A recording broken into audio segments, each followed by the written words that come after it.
Hi, you're listening to Phil and this is FlashCast by PDB. Today I'm joined by my wonderful and talented, smarter wife, Gianna DeBella. Welcome, Gigi. Hi, everyone. We're going to be talking about anxiety and teenagers. We have a 14-year-old daughter and a 12-year-old boy, and they're both beautiful and healthy. But as we know, parenting doesn't come without its ups and downs. So we've had a little bit of experience in this area. And unfortunately, and I say unfortunately, even though it's part of life now, we've had a lot of people reach out that their kids are going through really bad anxieties. Hopefully this Flashcast helps the people that are listening in one way, shape or form. But we do have a little bit of experience. I myself went through anxiety in business, not with teenagers, but today we're going to be talking more about obviously teenagers, but anxiety is anxiety. So I'll share a little bit of my experience as well. Let me kick off by saying, to me, what happened with my type of anxiety was where my brain and body didn't keep up. They weren't in sync. And a lot of people say, and I'm not the qualified psychologist or expert in this area, except the fact that I've been through, that it was, for me, my anxiety kicked in, my shortness of breath, my sweats, my panic attacks would kick in when my brain was going at 100 miles an hour and it suddenly stopped.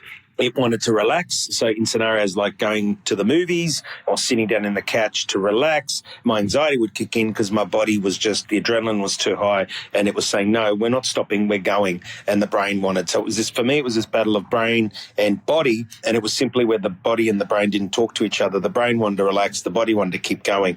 And so things that I had to put measures in place to help that. And I'll talk about that later. But that was anxiety that I felt. John, yourself, any anxiety stories to share?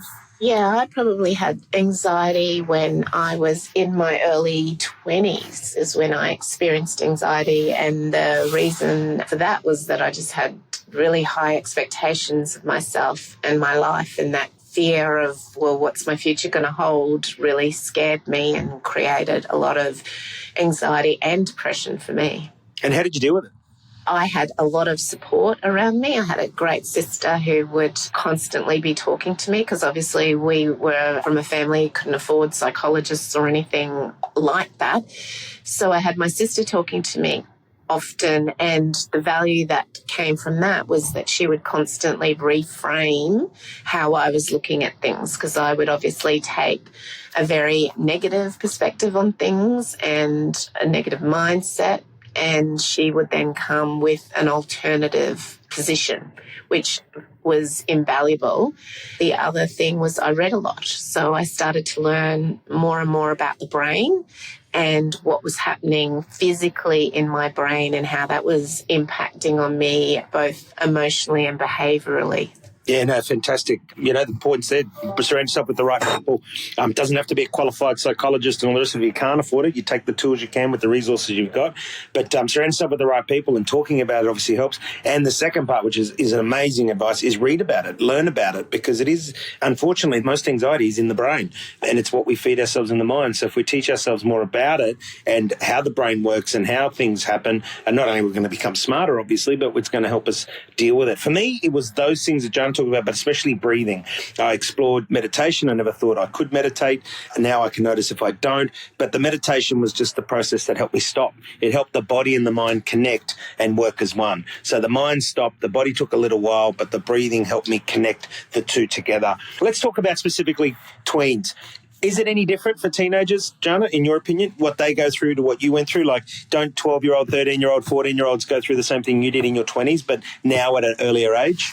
Yes, I agree. I think the way that we live, where we're always connected and we're always seeing these curated images of people's lives and their perfection, I think that really has heightened anxiety at younger ages. I feel that is one of the major causes, plus the fact that we are all human. So regardless of what age we're at, we still think the same, and our brain does go into that protective mechanism where it's trying to protect us, and because it's trying to protect us, it often tries to create that fear in us so that we don't step too far out of the line, which is good when we're trying to live in a life where the saber-toothed tigers were after us. But in today's day and age, we don't have those risks, but our brain hasn't evolved beyond that. So it's constantly trying to tell us that there's fear and danger, which is why typically most of us do think negatively. And we do have habits of thinking that is shared amongst all adult humans. So once we know what those pitfalls are, that's where we can start to develop some self-awareness and then strategies around how to counteract those habits of thinking that's shared between all humans. Things like brainwash ourselves into thinking a certain way, or we do mind reading, or we do things where we maximize the negatives and minimize the positives. They're all ways that human beings think. And when we're 14, especially 12 to 16, and we're trying to prove ourselves to the world, those habits of mind can really impact and create great anxiety for people.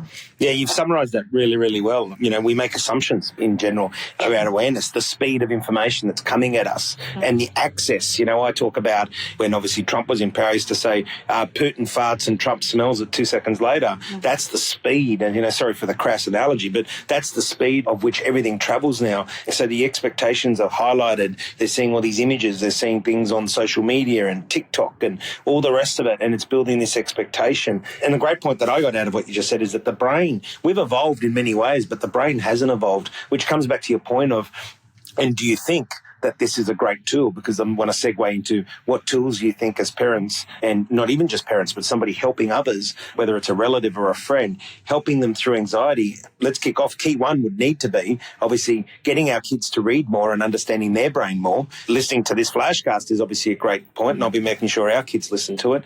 But reading and understanding more, that obviously one of the tips you'd give is that we put the right material in front of our kids and say, understand your brain a bit more, understand how it works so that you are developing, so that the evolution of your brain is keeping up with the evolution of the things around you? Yeah, that's definitely one tip. The other tip, obviously, as every parent would know, is to create the space to allow our children to have those conversations, and so that they feel that they've got a secure base and a safe place to fall, having conversations about how they're truly feeling without them feeling the pressure that we're trying to put our spin on it.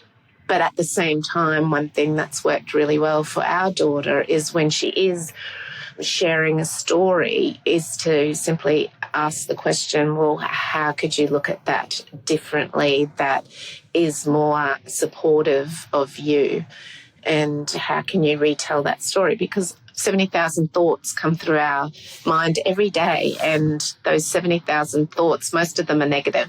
Stopping and saying, well, what story am I telling myself, and how is it that I can change that story? Pen and paper never lies, as Phil often says, and it's a journey. So making sure that you document how you're thinking and feeling, and then it's almost like arguing with yourself and arguing with your own brain on, well, what evidence do I have that shows that that is not completely true?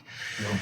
And getting the support around you that you need, right? Again, I'm always saying, am I doing the best? Or in this case, as parents, we can say, are we doing the best that we can with the resources we have at the time that it's around? And different people have different resources, but making sure you surround yourself with the right people, whether they're paid for experts or not, making sure that you have access to the right information, pen and paper, and clarity and space is a big one. Giving that space, and let's not forget meditation. Calm app is great. There's plenty of them out there, or soothing music. These are all tips. Now, just to finish off in the interest of FlashCast, I mean, we could talk about this topic forever, and we will address it in different way, shape or form in further future episodes. But a lot of the questions will be, well, what do I look for to know that my kids have anxiety? And some of the things to think about is reoccurring fears and worries that are around the routine parts of their life. So things that they've never freaked out about before, but all of a sudden they're worried and they're fearful of, even though to you that might be, well, hang on, I haven't seen this coming. Irritability, where they get irritable quickly and they snap back, as we know teenagers do regardless, but again, outside of the norm. Trouble concentrating. Are they being able to focus or not? Or you're speaking to them and then looking into la la land is a great way. Self-consciousness and being sensitive to criticism. That's a key one. Have they all of a sudden become more self-conscious and very sensitive to criticism? And for me, that was what I picked up on our daughter. Certain things that would never bother her before, all of a sudden, there was a sensitivity to this criticism, and I'd say, what's going on? And I would ask the questions, as Gianna's taught me so well to do, and withdraw from social activity. Everyone's level of social is different, but if they're withdrawing from social activity, and again, what you're looking for is changes in behaviour.